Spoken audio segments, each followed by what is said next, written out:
ഇനി നമുക്ക് അടിപൊളിയൊരു എരിശ്ശേട ഉണ്ടാക്കുന്നത് കേട്ടോ. അപ്പോൾ അതിനുള്ള സാധനങ്ങൾ എന്നാന്ന് നോക്കാവേ. ഇത്തിരി വെളിച്ചെണ്ണ കേട്ടോ ഇതിനൊക്കെ നല്ലത്.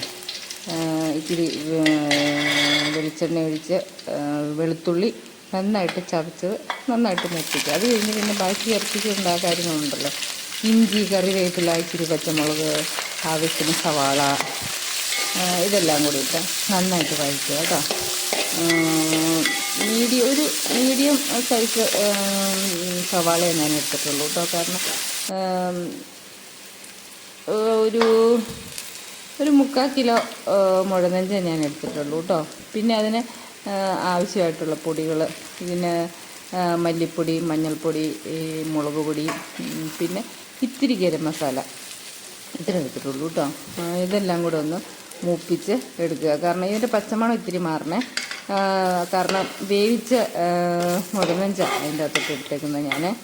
വേവിച്ചെന്ന് പറഞ്ഞു കഴിഞ്ഞാൽ ഇത്തിരി മഞ്ഞൾപ്പൊടി, ഉപ്പും ഗരം മസാല ഇട്ട് വേവിച്ച മുഴനെഞ്ച. അപ്പോൾ ഒത്തിരി നേരം ഇതിൻ്റെ അകത്ത് കിടക്കണ്ടല്ലോ. അപ്പോൾ പൊടിയൊന്ന് മൂപ്പിച്ചിട്ട് നമുക്ക് ചേർക്കാവുന്നേ ഉള്ളൂ കേട്ടോ. അപ്പം അതിൻ്റെ ഒരു പച്ചമണം ഒന്ന് മാറുക. അപ്പം കാശ്മീരി ചില്ലി ആണെങ്കിൽ ഇതുപോലെ നല്ല കളർ വരും കേട്ടോ. മുഴനെഞ്ചും എല്ലും തമ്മിൽ മാറ്റമുണ്ടല്ലോ. അപ്പം ഇതൊന്ന് മൂത്ത് കഴിഞ്ഞ് കഴിഞ്ഞാൽ നമുക്കൊരിത്തിരി വെള്ളം ഒഴിച്ച് കൊടുക്കാവേ. ഗ്രേവി ആ പൊടികളെല്ലാം ഒന്ന് യോജിക്കാനായിട്ട്. അത് കഴിഞ്ഞ് കഴിയുമ്പം നമുക്ക് വേവിച്ച് വെച്ച മുഴനെഞ്ചും എല്ലും തമ്മിൽ വ്യത്യാസമുണ്ട് കേട്ടോ.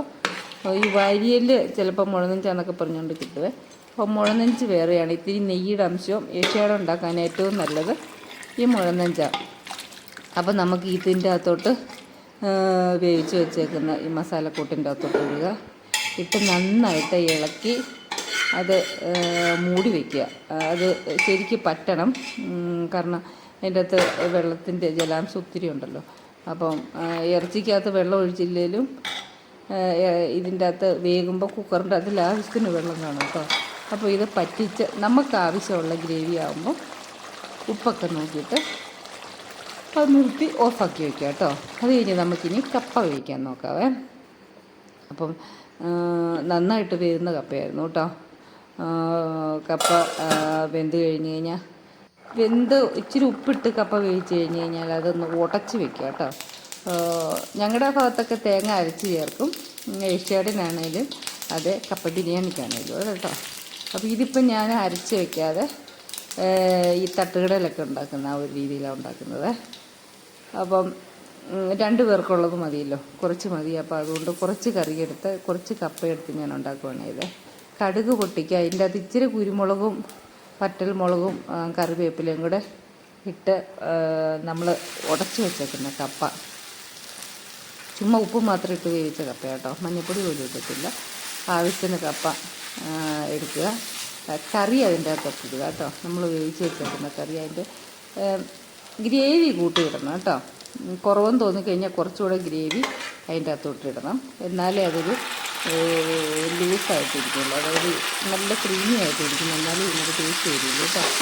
അപ്പോൾ ഇളക്കി നോക്കി പാകത്തിന് ഉപ്പുമൊക്കെ ഇട്ട് അടിപൊളിയാക്കി എടുക്കാം കേട്ടോ.